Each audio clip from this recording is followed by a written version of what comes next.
Hola, esta semana, que es la última clase sincrónica y el último tema del curso antes de realizar el examen final, vamos a abordar lo relativo a la escuela realista, una de las principales escuelas en relaciones internacionales, en teoría.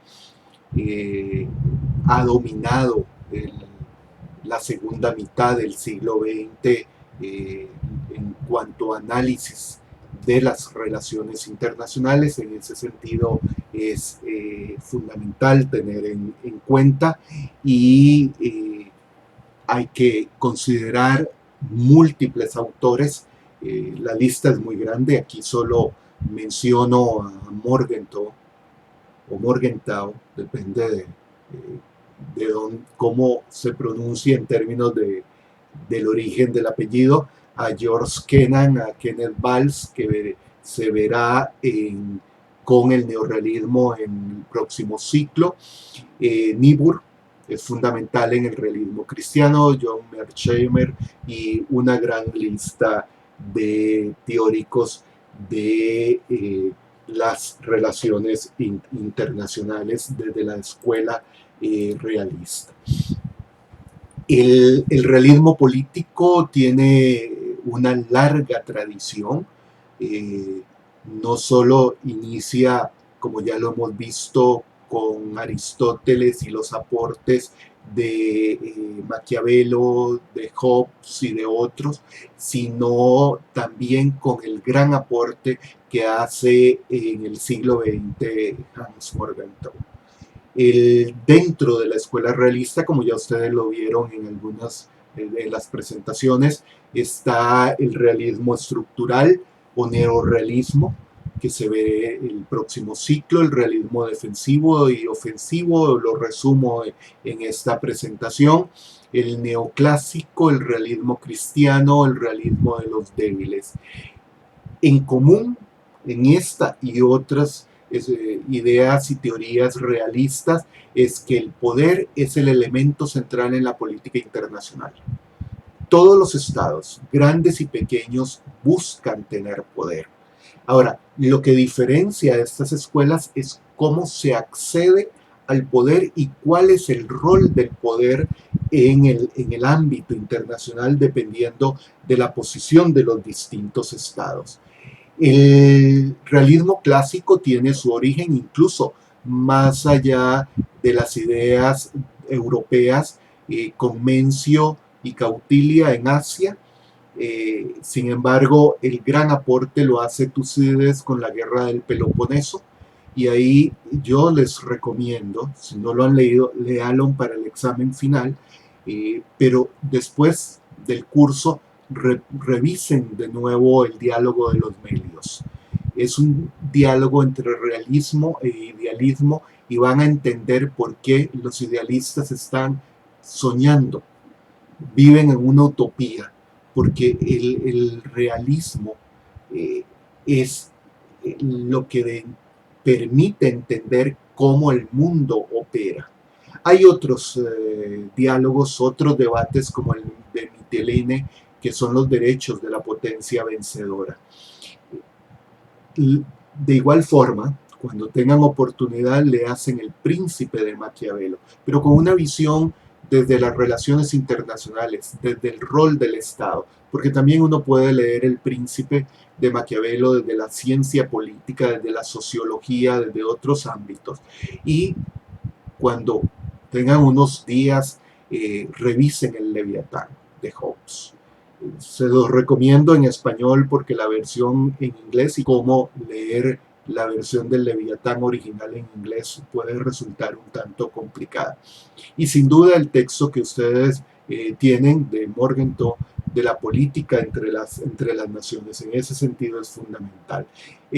Cuesta un poco más conseguir los textos de Mencio y Cautilia, pero vale la pena revisar algunas de los resúmenes y análisis que se hacen de estos autores. ¿Qué es lo que sucede en el diálogo de los medios? Se refiere a la lucha entre Atenas y los melos. Pueden observar en el mapa la ubicación de los Melos, un pequeño pueblo insular que enfrenta a una potencia, sobre todo naval, como es Atenas, y eso es lo que narra Tucídides en la guerra del Peloponeso. Atenas se enfrenta a Esparta. Lo que argumentan los atenienses, realistas puros, es que hay leyes universales y que las leyes universales son inmutables. Y una ley universal es que el fuerte, el poderoso, siempre gana. El débil siempre es derrotado. Y que lo que todo pueblo debe hacer es buscar el poder. ¿Por qué? Porque en las relaciones entre pueblos, la razón de la fuerza es lo que domina. La respuesta de los Melios es que lo que prima en las relaciones entre los pueblos es la razón y que los pueblos no son agresivos, son los líderes los agresivos. Por ahí se desarrolla el diálogo entre los atenienses y los Melios. En algún momento los Melios dicen que de todas formas ellos tienen un aliado que es Esparta y que Esparta los protegerá, porque la relación entre Melos y Esparta es una relación basada en la razón. Fin de la historia, los atenienses ganan, ocupan las islas de los Melos y convierten a estos en esclavos, en subordinados. O sea, lo que evidencia es que por más que se pueda argumentar la razón y la no agresión de los pueblos, la realidad es que la fuerza es la que triunfa. Y al final, los atenienses, con su argumento claramente realista, terminan dominando al pueblo melio. Unos siglos después, Maquiavelo retoma el tema y habla de la razón de Estado. Recuerden que el Estado no tiene moral. Eso no significa que el Estado sea inmoral o amoral. No, sencillamente la moral humana, la moral universal no puede ser la moral del Estado, porque lo que impera en las acciones del Estado es la razón de Estado. Y Maquiavelo lo dice claramente: el mundo es como es, no como debe ser. Usted no puede querer que el mundo sea justo, que el mundo viva en paz, pero Maquiavelo lo reafirma y demuestra en varias partes: el mundo es como debe ser. O sea, el mundo es el del ser, no el del deber ser. La razón de Estado está basada en la seguridad y la sobrevivencia del Estado, y por tanto toda acción del Estado en función de su seguridad y sobrevivencia es la que le permite realizar actos prohibidos a los individuos. Nosotros como individuos no podemos asesinar, no podemos matar, porque si alguien está atentando contra nuestra seguridad, recurrimos al Estado para que nos proteja. Sin embargo, el Estado no tiene a quién recurrir y por tanto solo tiene el poder para defenderse. Y si en esa defensa, para garantizar su sobrevivencia, tiene que matar a otros individuos, a otro pueblo, lo puede hacer sin ningún problema. Ahí es donde surge la noción de realpolitik, o sea, el poder y la política del poder entre estados. Esto no opera entre individuos, opera entre los estados. O sea, el poder es lo que buscan los estados y hay una política siempre basada en el poder. Y la seguridad nacional es el balance de poder, y ya ustedes lo vieron en un artículo de Barbé, la formación de alianzas, contraalianzas, las causas del conflicto, todo eso es parte de la lógica de la seguridad nacional. Y hay algo fundamental en El Príncipe de Maquiavelo, es el arte de la guerra. O sea, para Maquiavelo, la tarea primordial del gobernante y del Estado es el arte de la guerra. O sea, el gobernante no puede perder tiempo en otros asuntos, los puede delegar a otras personas, porque su función principal es garantizar la sobrevivencia del Estado. Y eso solo se logra a través del arte de la guerra. Ya hemos hablado en algún momento de Hobbes, se expusieron sobre este tema, pero permítame en algunas palabras. O sea, Hobbes tiene una visión pesimista de la naturaleza humana. Dicen los biógrafos de Hobbes que en algún momento hasta le daba miedo salir de su casa por temor a que lo asesinaran por esa naturaleza salvaje de los seres humanos, que si no fuera por el Leviatán, viviríamos en un estado de naturaleza, en un estado de guerra permanente. Tenemos que agradecerle al Estado, a ese Leviatán, que logre garantizar el orden y que nos permita vivir tranquilos en este mundo. El problema es que en el sistema internacional no hay Leviatán y por eso lo que predomina en el sistema internacional es la anarquía. O sea, la anarquía es esa característica dominante del sistema internacional. No es caos. Anarquía es ausencia de un gobernante o de un centro de poder dominante que establezca las reglas.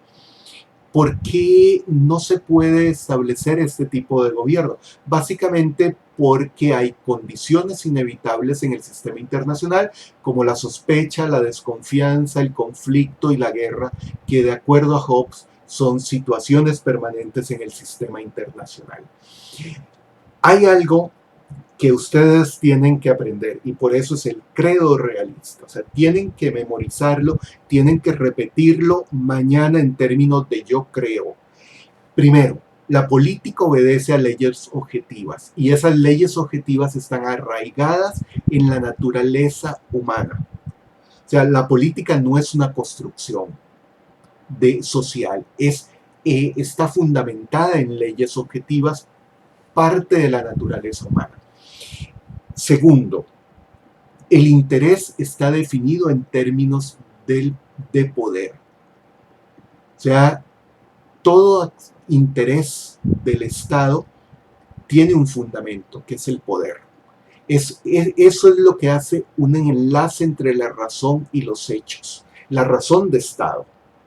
Tercero, el poder es una categoría de validez universal. Esto no es un asunto de las grandes o superpotencias, es un asunto de todos los estados y de todos los tipos de organización que tienen las comunidades, de organización político-administrativa. Cuarto, los principios morales universales, como ya lo he repetido, no aplican a los actos de los estados. O sea, los estados no se basan en la moral universal, que es la moral de los individuos. La moral de los estados es diferente a la moral universal. Es una reiteración del principio realista anterior. Y finalmente, los parámetros políticos no están subordinados a ninguna otra área de acción, ni a lo económico, ni a lo social, ni a lo cultural, ni a lo jurídico. ¿Por qué? Porque el fundamento de la acción de los estados es la política y la política de poder. ¿Verdad? En ese sentido hay que tener en cuenta que el poder es básicamente, de acuerdo al realismo, sobre todo a la tesis de Hans Morgenthau, influenciar la conducta de los otros con fines propios. Es decir, tiene poder aquel que influencia a otro para lograr que haga ese otro algo que no hubiera hecho si no hubiera sido influenciado.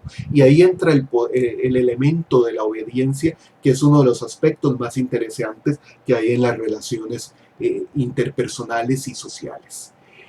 El poder está relacionado con el control que se ejerce sobre las mentes y acciones de otros. Yo tengo poder si logro influenciar a los otros en términos mentales y de acciones para lograr que hagan algo que no harían sin mi influencia.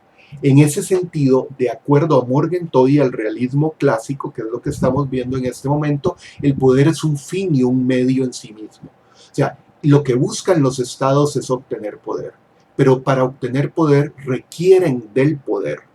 Entonces es una lógica dual la del poder. Ahora, el poder tiene dos dimensiones: la sumatoria de capacidades y la función relacional. O sea, Ya expliqué la función relacional. Yo influencio a alguien, pero para poder influenciar a alguien y lograr lo que yo quiero, necesito tener capacidades, necesito tener recursos que me permitan ejercer el componente coercitivo del poder. Entonces, de acuerdo a Morgenthau, y esto es fundamental, estos 9 elementos del poder nacional, y los deben memorizar, o sea, son parte de ustedes como personas realistas, como personas que entienden que los idealistas están perdiendo el tiempo. Hay que entender la dinámica de la naturaleza humana, y la naturaleza humana está basada en la política como ley universal. Entonces, elementos del poder nacional. Y revisen esto en detalle en las lecturas. La geografía, o sea, el tamaño de los estados importa. Los recursos naturales. Y no se trata solo, como dicen algunos, en términos de seguridad alimentaria, poseer todo lo que el Estado consume en términos de alimentos y de materias primas a lo interno. No, se trata de garantizar la fuente de los recursos naturales para tener, sobre todo en el momento de la guerra, no es que se busque la guerra, pero la guerra es probable que se genere en algún momento y hay que estar preparado como Estado para eso. Es controlar las fuentes de los alimentos, de las materias primas, sobre todo las materias primas, y aún hoy el petróleo es esa materia prima que ha dominado el siglo XX y sigue influyendo hoy. La capacidad industrial, pero la capacidad industrial no para producir ropa y otras cosas, es la capacidad industrial que en caso de conflicto armado se pueda convertir esas industrias en productores de los recursos militares, los aprestos militares, la tecnología, el liderazgo, las fuerzas armadas. Pueden ser fuerzas armadas más pequeñas que otras, pero que logran en gran medida una alta profesionalización, un uso efectivo y eficaz de los recursos. En ese sentido, también la población es importante, la distribución de la población, las tendencias demográficas. No es solo el tamaño de la población, sino cómo la población se prepara para atender las razones de Estado. El carácter nacional.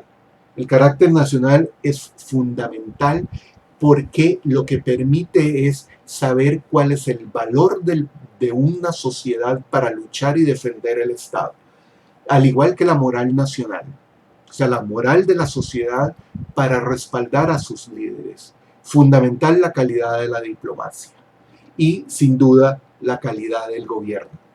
Hay buenos y malos gobiernos. En términos de las visiones del sistema internacional, desde el realismo clásico hay un modelo de interacciones, o sea, énfasis en la distribución relativa de capacidades. Algunos estados tienen más que otras y ahí se generan las asimetrías. Cómo los cambios en la distribución influencian la conducta estatal es un poco lo que estamos viendo en este momento en el sistema internacional. Y las posibilidades de guerra. En términos de la anarquía y la distribución de capacidades, es la parte que veíamos del poder nacional, la ausencia de autoridad, de razón de Estado, eso es fundamental de tener en cuenta. Un breve repaso a lo que vimos con el artículo de Esther Barbé en términos del balance de poder. O sea, un Estado o un grupo de Estados pueden adquirir un poderío desproporcionado y eso obliga a restablecer el equilibrio o el balance de poder. Para Kissinger, el mejor balance de poder es el sistema bipolar porque hay dos potencias que están viendo a la otra y no fragmentando su mirada para controlar a múltiples actores. La incertidumbre siempre va a ser un elemento dominante en el sistema internacional. Hay que tener en cuenta qué es el Estado. El Estado es, primero, el actor principal.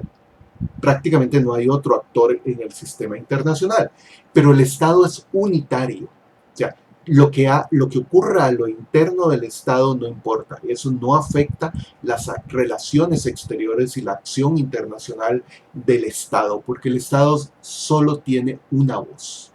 la voz del gobernante, la voz del Estado. Y además el Estado es un actor racional. ¿Por qué racional? Porque siempre busca incrementar el poder para alcanzar el poder. El problema es lo que ya hemos referido de la trampa de Tucídides, y ténganla en cuenta para el examen final.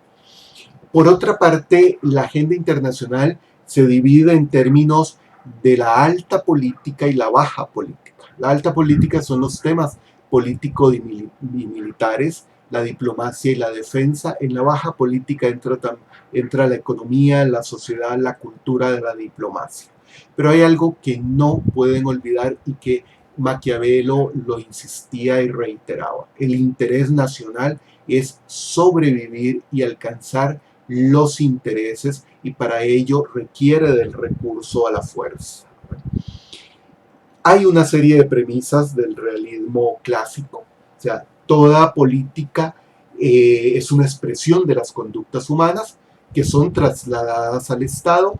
Hay una diferencia entre política doméstica y política internacional. Esa división, esa dicotomía es fundamental. Maquiavelo recuerda que la historia es cíclica, la política es una lucha por el poder y siempre lo que se busca es la ventaja unilateral. La capacidad militar y las alianzas, ese balance de poder, son salvaguardas necesarias en un mundo anárquico. El autointerés predomina sobre la moral. O sea, la sobrevivencia está por encima de cualquier otra cosa. Los cambios en el sistema internacional solo ocurren cuando hay un cambio en la polaridad. Y ya habíamos visto que los estados son unitarios y racionales. Y los componentes claves son tres. Ya los he mencionado y solo los resumo aquí. Anarquía, balance de poder y el dilema de seguridad. Por tanto, el realismo clásico, el realismo de Morgenthau, es una teoría de política exterior. O sea, que tiene tres posibles manifestaciones. Primero, la política de status quo. O sea, que los estados buscan es mantener el poder. Es lo menos que pueden aspirar un estado. Segundo, una política imperialista, que es aquella que busca aumentar el poder. Y la tercera es la política de prestigio, que es demostrar el poder que se tiene para lograr influenciar, recuerden, para qué es el poder, la conducta de los otros. Una breve referencia a algunos otros realismos, el realismo defensivo y ofensivo, sobre todo a partir de los trabajos de John Mearsheimer. Lo que plantea el realismo ofensivo es que la estructura internacional no impone límites a la maximización del poder. Si el objetivo del Estado es la sobrevivencia, por tanto, el Estado debe buscar maximizar el poder en todo momento y nunca se logra maximizarlo en el nivel apropiado. Por eso el realismo ofensivo. En contraste, el realismo defensivo lo que plantea es que la estructura del sistema internacional establece limitaciones a esa maximización del poder. Entonces, ¿qué es lo que se busca en el realismo defensivo? Básicamente conservar la supervivencia. Ya no solo la sobrevivencia, sino la supervivencia. En ese sentido, para el realismo ofensivo el conflicto es permanente. Para el defensivo hay una probabilidad permanente de conflicto. Ahí hay diferencias importantes. ¿De dónde viene el realismo ofensivo? Básicamente del realismo clásico, mientras que el defensivo, según Mearsheimer, proviene del neorrealismo. El realismo ofensivo, en ese sentido, lo que plantea es que el poder es difícil de medir, entonces hay que maximizar el poder, porque no se sabe cuánto poder tenemos respecto a otros. Por eso se requiere adoptar políticas agresivas y expansionistas. Siempre lo que se busca es llegar a ser una potencia regional e idealmente global, y la máxima aspiración es llegar a ser un hegemón global. Entonces, los cambios en el sistema internacional y los cálculos de sobrevivencia llevan en todo momento a la agresión y al expansionismo. Por otra parte, tenemos el realismo neoclásico, que lo que busca es explicar la política exterior en términos de la distribución del poder. Lo que viene el realismo neoclásico es integrar esa teoría que ya dije, que es el realismo clásico, con elementos del neorrealismo. No ahondo mucho en esto por razones de tiempo, pero sobre todo porque es importante revisar algunas de las otras ideas. Entonces, como dice algún autor que analiza el realismo neoclásico, Mijares, este realismo articula variables del nivel internacional con variables del nivel doméstico para tratar de llegar a explicaciones secundarias sobre el porqué de la política de exterior de los estados. Este realismo identifica algunas variables, que es la percepción de los líderes, y ahí intervienen los aspectos de ideología, religión, nacionalismo. También el grado de coherencia de cohesión de las élites del Estado. Recuerden que es una mezcla, el realismo neoclásico, entre la política exterior y la acción internacional. La influencia de los actores domésticos se rompe o se abre la caja negra del Estado de acuerdo al realismo clásico. Hay una capacidad extractiva para dirigir recursos de un sector a otro, y hay una capacidad de movilización del Estado para influenciar la opinión pública. El realismo cristiano es muy interesante, es una tesis que no ha tenido mucha acogida más allá de algunos sectores en Estados Unidos, a partir de las tesis de Niebuhr, con dos libros, La naturaleza y destino del hombre y el hombre moral y la sociedad inmoral.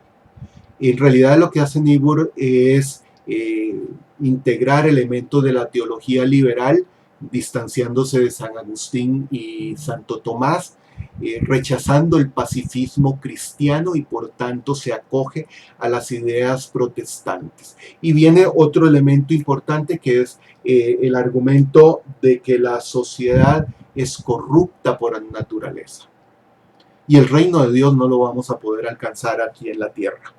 O sea, eso de que aquí en la tierra podremos vivir en esa paz y armonía que puede dar el reino de Dios, eso no es cierto, de acuerdo al realismo cristiano.